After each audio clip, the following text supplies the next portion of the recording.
iyi ndirimbo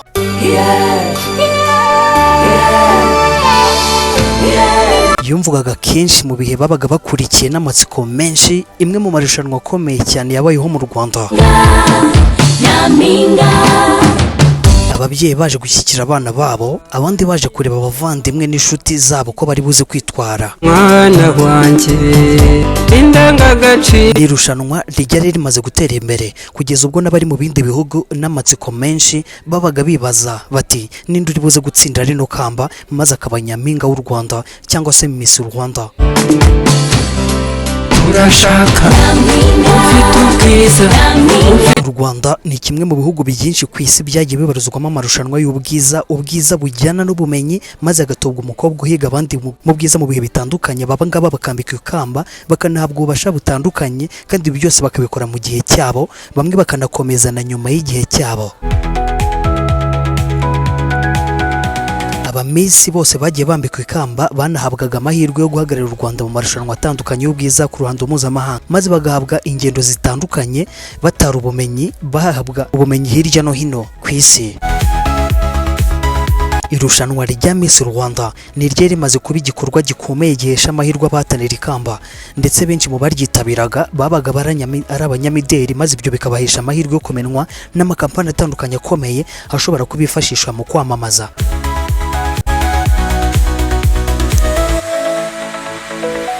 Iri rushanwa rya Miss Rwanda ryakunze kutavugwaho rumwe n'abantu batandukanye, bamwe bakavuga ko imico y'imahanga yaganzaga imico y'u Rwanda. Tugeza guhura n'urubyiruko tukiga ibibazo dufite, tukiga uburyo tubikemura, ariko kandi abandi bakabigaragaza nk'ibidafite icyo bitwaye na busa, kuko n'iki gikorwa cyo gutora abanyampinga gituruka mu yindi mico hirya no hino.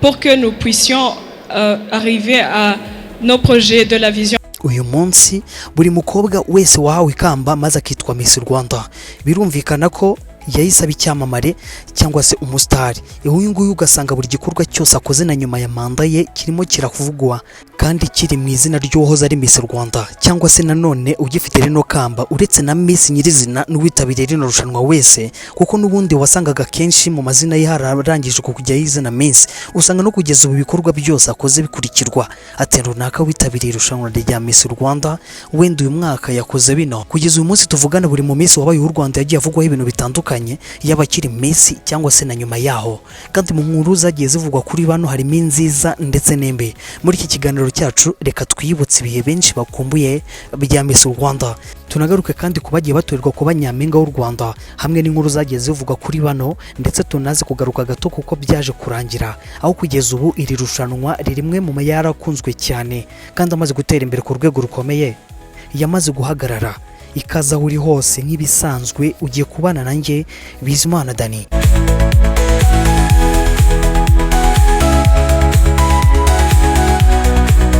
Banyampinga babiri batowe n'Abadage mu mwaka w'1910 nibo tugiye guherabo muri iki kiganiro. Umusizi akaba n'umwanditsi w'ibitabo bivuga ku mateka y'u Rwanda, Nzanzabera Jean de Dieu, mu gitabo cye yise Imizi y'u Rwanda. Iki cyagiye bukagaragara mu mwaka w'2013, yagaragaje ko abakoloni b'Abadage aribo batoye bwa mbere abakobwa b'Abanyarwandakazi barusha abandi ubwiza n'uburanga.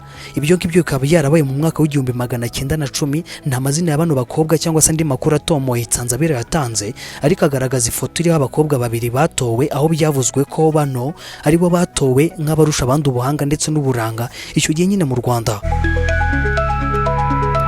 Mu mwaka w'1991 nabwo hatowe nyampinga w'u Rwanda. Ariyo ni amakuru yamenyekanye mu kwezi kwa gatatu k'umwaka wa 2017, ubwo hatangazwaga inkuru y'umukobwa witwaga Nubuhoro Jeanne, uyu wavukaga Indera mu mujyi wa Kigali. Musaza we witwaga Mudahunga Jean Marie yahamije ko mushiki we yabaye nyampinga w'u Rwanda mu mwaka w'1991. Ibyo bikaba byarabereye mu birori byo muri hoteli Meridie, iyi ngiyi isigaye yitwa Amaraso Umubano. Icyo gihe Nubuhoro Jeanne atorwa yigaga muri groupe scolaire Notre Dame du Bon Conseil Byumba. Nubuhoro Jeanne yaje kwicwa muri jenoside yakorewe Abatutsi mu mwaka w'1994, aho bivuga yuko kandi na mbere yari yitabira amarushanwa ya nyampinga w'u Burundi, maze icyo gihe atorwa mu bisonga mu mwaka w'1992. Uyu bikaba byemezwa ko ari we wa mbere wabaye nyampinga w'u Rwanda uzwi neza. Uwabaye nyampinga wa kabiri w'u Rwanda uzwi ni uwitwa Uwera Darira, aho iyo yatowe mu mwaka w'1994. Amakuru ya Buhoro Jeanne tumaze kukubwira wa mbere, ayu wamenyekanye nyuma y'igihe kinini abantu benshi bazi ko Uwera Darira ari wabaye wa mbere w'u Rwanda. Yatowe mu kwezi kwa 12 k'umwaka w'1993, ariko kandi yitwa nyampinga mu Rwanda mu mwaka w'1994. Mu biganiro yagiye akora mu bitangazamakuru yari yaravuze ko ari we wa mbere watowe nka nyampinga w'u Rwanda wa mbere. MC Lion Manzi wayoboye uyu muhango yavuze ko yagaragiwe n'uwitwa Umuhoza Sandra ndetse n'uwitwa Mukurundore, ko ayo ariyo mazina yibuka. Uwera icyo gihe yahembwe amafaranga 50,000 y'u Rwanda, ahabwa imyambaro, amasabune ndetse n'ibindi byinshi byari byatanzwe n'abaterankunga. Uyu mukobwa nanone nta washidikanya ko ari we wamenyekanye cyane kurenza mugenzi we wa mbere. Ibyo byatumye amara igihe kinini cyane ari we wa mbere uzwi nka Miss Rwanda, byanatumye amara igihe kinini cyane yitwa Miss wa mbere w'u Rwanda. Usibye bino rero, ni mu bindi byavuzwe kuri uyu wamenyekanye nk'uwabaye Miss wa mbere w'u Rwanda ari we Uwera Darira. Mu kiganiro yigeze kugira n'itangazamakuru yahishuye byinshi mu byari bigize amabanga y'urugo rwe, aho yahamirije abanyamakuru ko yatandukanye n'umubirigi bari barashakanye, ariko uyu mukobwa yirinda kugaruka ku cyo bapfuye n'uyu wahoze ari umugabo we. Mu mwaka wa 2017 Uwera Darira yabwiye umunyamakuru ko we n'umugabo we bari babanye imyaka 8, anaboneraho no kumara abantu amatsiko abahamya ko bari bamaze imyaka 2 batandukanye. Mbere yuko icyo gihe bari bamaze no kubona gatanya, itangazamakuru ryavuze ko kandi uyu mukobwa yavuze ko yakurikiraniraga hafi ibijyanye na Miss Rwanda, kuko ngo bitajyaga bipfa kumucika na busa.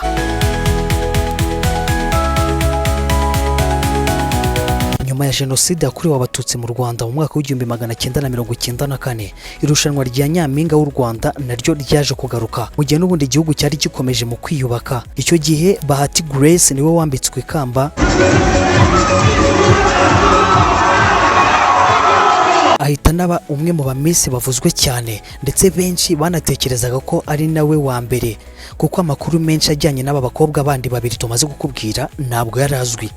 Bahati Grace ni umwe mu bamisi bavuzwe mu buryo butandukanye, yaba mu gihe yari akiriho ndetse na nyuma. Inkuru ye y'urukundo nanone ni inkuru yavuzwe cyane ndetse inagarukaho kenshi cyane henshi hatandukanye. Bahati Grace yakundanye na Kavuyo maze bakundana urukundo rukomeye rugira no bitangazamakuru. Bano bombi nyuma baje kubyarana umwana mu mwaka wa 2012.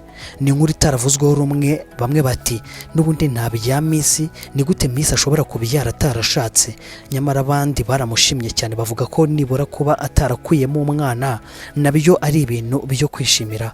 Bahati yarize umwana we kandi akenshi agaragaza ko ari kimwe mu bintu byiza byamubayeho, ndetse na n'uyu munsi akishimira. Bahati Grace yaje no kubona akazi keza, aho uyu munsi ari gukora mu nzego z'ubuzima muri Leta Zunze Ubumwe za Amerika. Mu kiganiro yigeze kugira n'umunyamakuru Arisudi kuri Instagram, yaravuze ko impamvu yatandukanye na Kate Kavuyo ari uko yabonaga yuko badahuje icyerekezo, ndetse ko nibihe bisubiye inyuma atakwemera gusubirana nawe. Ati ntago nabyemera kuko ibyerekezo byacu ntabwo byaba bihuye, twari dufite ibyerekezo bitandukanye, ni nayo mpamvu yo gutandukana kwacu. Uyu mukobwa yavuze ko kurera umwana we wenyine byamugoye, ariko ubu ngubu akaba yaratangiye kubona umusaruro wabyo. Ati abaza umwana wanjye babona ko afite urukundo nubwo yaruhawe n'umubyeyi umwe. Nakuze mfite ishyaka ryo kuvuga yuko ningira umwana nzamugaragariza urukundo ndetse no kumuha ibyo akeneye byose, maze kumubona byansabye ko nibwo byose, ariko ntangiye kubona umusaruro wabyo. Mu mpera z'umwaka wa 2018 nibwo byatangiye kuvugwa ko Bahati Grace ari mu rukundo n'undi musore mushya. Aya ni amakuru koko yaje kubimamo, kuko kuri ubu aba bombi baranashakanye, kandi uyu mugabo wa Bahati ni umubyeyi mwiza ku mwana wabo, akana umukunzi mwiza nk'uko Miss Rwanda 2009 akunze kubitangaza mu gihe avuze ku mugabo we. Yavuze ko ibintu yamukundiye ari uko yamukunze uko ari, kandi ko ikintu avuze akaba ari nacyo akora. Ni umuntu ahagarara ku ijambo rye cyane. Bahati Grace yamuranye ikamba imyaka 3, kuko undi mu Miss watowe byabaye mu mwaka wa 2012.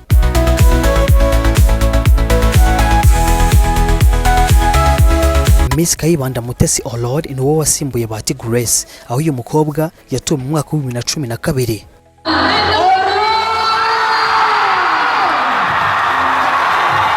Ni umwe mu bakobwa bakunzwe cyane nta gushidikanya, kubera bimwe mu byo yakoze ubwo yaragifite reno kamba, ari nabyo tugiye kukubwira. Bwa mbere Miss Kayibanda Mutesi wabaye Miss Rwanda 2012 niwe witabiriye bwa mbere amarushanwa y'ubwiza Miss Supranational mu mwaka 2013. Kino gihe akaba ari nawe wirinze kwambara utwenda tw'imbere tuzwi nka bikini. Bamwe mu Banyarwanda bamwe baramushima abandi baramunenga. Impaka ziba nyinshi, bamwe baravuze ngo kutitwara kwe muri aya marushanwa byatewe nuko yanze kwambara bikini ni kimwe mu byamuvuzweho cyane, mu byamuvuzweho igihe yari afite ikamba. Bati n'umukobwa w'umunyarwandakazi ugifite umuco wo kutambara ubusa mu ruhame. Abandi bati ibyo ntibyari bikwiriye, irushanwa yaragiyemo yararizi, ni gute yakwanga kuyambara. Ikindi cyatumye umukobwa agarukwaho cyane ni inkuru ibabaje y'urupfu rwa musaza we Hirwa Henry, uyu witabye Imana arohamye muri Muhazi, maze benshi bababazwa n'uburyo umuvandimwe we wari uri mu bamufashije cyane ubwo yamamazaga kujya muri aya marushanwa. Ukanongeraho ko yari n'umuhanzi ukomeye waririmbaga mu itsinda rya KGB, rimwe mu yarakunzwe cyane mu Rwanda. Uyu nyampinga w'u Rwanda 2012 yongeye kuvugwaho igihe yajyaga muri Amerika gukomeza amashuri ye, ariko kandi akomeza urukundo rwe n'umusore witwa Egide, ndetse nyuma baza no gusezerana.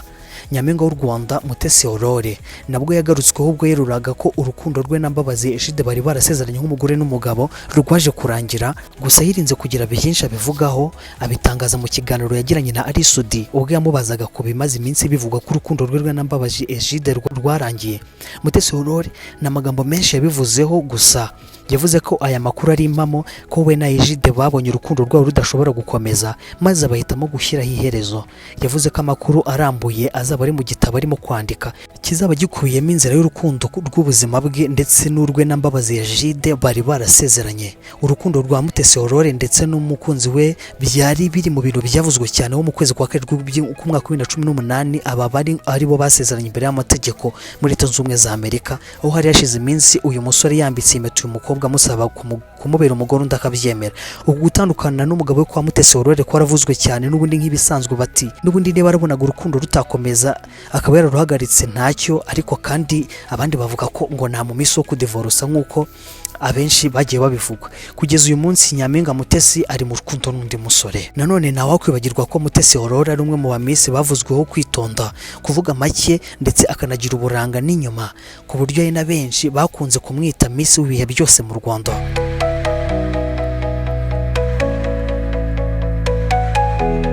Nyuma ya Miss Mutesi Aurore haciyemo umwaka umwe hongera gutorwa Miss ariwe Akiwacu Colombe, uno wabaye Miss wa 2014.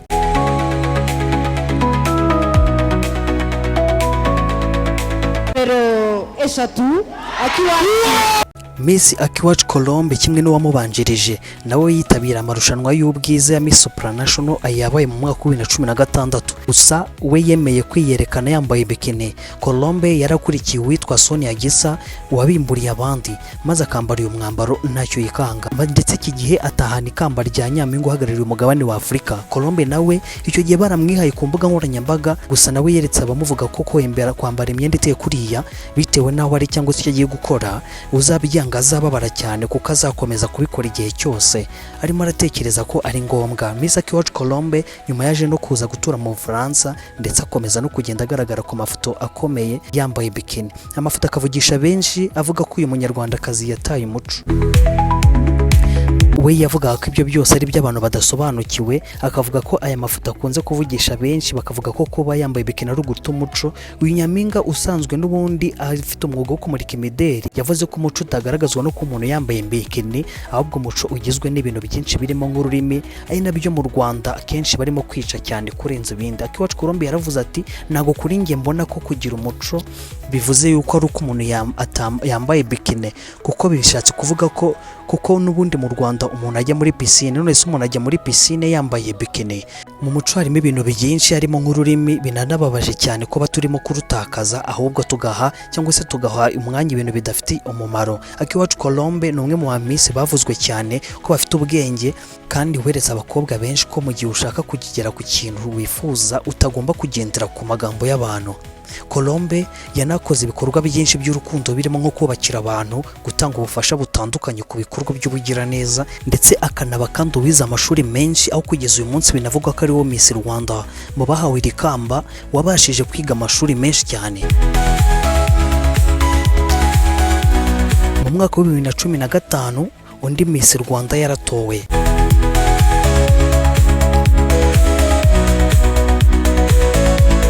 Kundwa Doriane niwe wahawe rino kamba. Doriane yahawe iri kamba yahaje mu marushanwa ahagarariye intara y'Amajyaruguru. Uretse ikamba rya Miss Rwanda, uyu mukobwa yanegukanye ikamba rya Nyampinga ufite igikundiro kurusha abandi. Akimara gutorwa we nta nubwo byasabye ibintu byinshi cyangwa igihe kirekire ngo atangire kuvugwa, ahubwo kuvugwa kwe byatangiye iryo joro ubwo yari akimara kwambikwa rino kamba. Ibinyamakuru bitandukanye byo muri Uganda byose byandika ko Kundwa Doriane ari umunya-Uganda wavukiye mu mujyi wa Kampala, ariko kandi amaze kwambika ikamba rya Miss Rwanda. Ibi binyamakuru muri Uganda byanavuze ko Doriane azerekeza kino gihugu cy'abavandimwe agiye kwifatanya n'inshuti n'abavandimwe ndetse muri ibyo birori byo kwishimira ririya kamba bizabera muri hoteli mu mujyi wa Kampala. Ikinyamakuru cyitwa Red Paper nacyo cyemeje ko Kundwa Doriane ari umukobwa w'umunya-Uganda kandi amashuri ye yose yayigiye muri kiriya gihugu cya Uganda. Gusa nyina wa Doriane hamwe n'umuryango we baje kubihakana, bavuga ko umwana wabo ari umunyarwandakazi wuzuye, banatangazwa n'ibyo binyamakuru bya Uganda byamwitaga umunya-Uganda. Doriane kandi yanongeye kuvugwaho we n'igisonga cye Miss Rainisa Vanessa basaga nk'abahutazanya cyane ko bagomba kwitabira Miss Festam, bigatangira kuvuga ko hari ibibazo hagati yabo byatangiye ubwo abategura Miss Festam bangaga gutumira Kundwa Doriane ahubwo bagatumira igisonga cye cya mbere. Mu kiganiro Miss Uwase Vanessa yatangaje, yavuze ko ubuyobozi butegura rino rushanwa bwabandikiye bubasaba ko wabaye igisonga cya mbere cya Miss Rwanda ari ukwiriye kwitabira akahagararira u Rwanda. Ati ninjye bashatse ko njya guhagararira u Rwanda, abategura irushanwa banyandikiye maze bamenyesha ko wabaye igisonga cya mbere cya Miss wa 2015 ari uzahagararira u Rwanda. Ntabwo nababajije impamvu ari njye bahisemo, ariko nabyakiriye neza cyane kandi niteguye kuzahagararira igihugu cyanjye neza. Yiteguraga kujya muri Festam, Miss Vanessa yayivuze ko ari kwibutsa ndetse no kwihugura kuvuga ururimi rw'igifaransa kuko nyine ari rwo rukoreshwa muri iri rushanwa. Gusa mu buryo butunguranye Kundwa Doriane niwe waje kwitabira rino rushanwa, maze abantu barimo na Miss Vanessa baratungurwa ko Doriane ari we ubashije kujyayo. Mu kiganiro kirambuye Vanessa yagiranye n'Inyarwanda mu magambo ye yagize ati, ibyo kuba Doriane ari we wagiye nanjye nta kintu kinini mbiziho, ariko ubundi hari umuntu wagombaga kunjyana wari unashinzwe kujyana Miss uvuye mu Rwanda, niwe rero wari warambwiye kera yuko ari njye bahisemo, ko banditse bamusaba ko ari njye tuzajyana. Ati twariteguranye ikiragira igihe cyose, none bigeze mu cyumweru gishize mbona hasigaye icyumweru kimwe gusa kandi nta kintu arimo kumbwira. Naramuhamagaye ndamubaza ngo bimeze bite, naramubaza ati kutambwira amatariki nyayo yo kugira ngo mbanze kwaka kunje ku kazi menye n'ukuntu nitegura. Yarambwiye ngaraza kumpamagara nsobanurire. Miss Vanessa nyamara yaje kumenya ko uyu muntu wari ushinzwe gutwara Miss uvuye mu Rwanda yaje kumuca inyuma akajya kuvugisha Doriane n'umujyanama we, maze akabasaba ko aribo bazitabira rino rushanwa, nubwo ariko uyu musore yasabye aba bakobwa bombi kumuherekeza. Vanessa we yaje kumenya yuko uyu musore ababeshya, maze ibyo ngibyo ahitamo ko bivamo. Yavuze ko we ibintu bye hagati we na Doriane bimeze neza cyane, nta bibazo bafitanye, ko rwose bajye banagerageza bakanavugana. Ikindi cyavuzwe kuri Doriane no kuvuga ko 2017 nyuma y'amezi 8 yerekeje mu mahanga aho bamuzazaga kwipfumuza izuru. Gusa nanone ibi byateje impaka cyane, bamwe batina uburenganzira bwe n'amazuru ye yapfumuye. Nta kintu na kimwe bitwaye kandi nta birenze. Doriane nubwo yavuzwe cyane kandi yaze kugeza igihe asa nk'uwishe itangazamakuru no kumenya amakuru ye byose, ibyo ngibyo yarabigabanyije mu rwego rugaragara. Nibyo akora umunsi ku wundi ni ibintu bigoye cyane kuko amakuru yajya hanze n'amakuru yose amuranga Kundwa Doriane akunze kuyahisha cyane. Ntabwo ari byinshi umuntu yamenya ku buzima bwe atashatse kubishyira hanze. Uyu nawe ni umwe mu bakobwa bahawe rino kamba rya Miss Rwanda.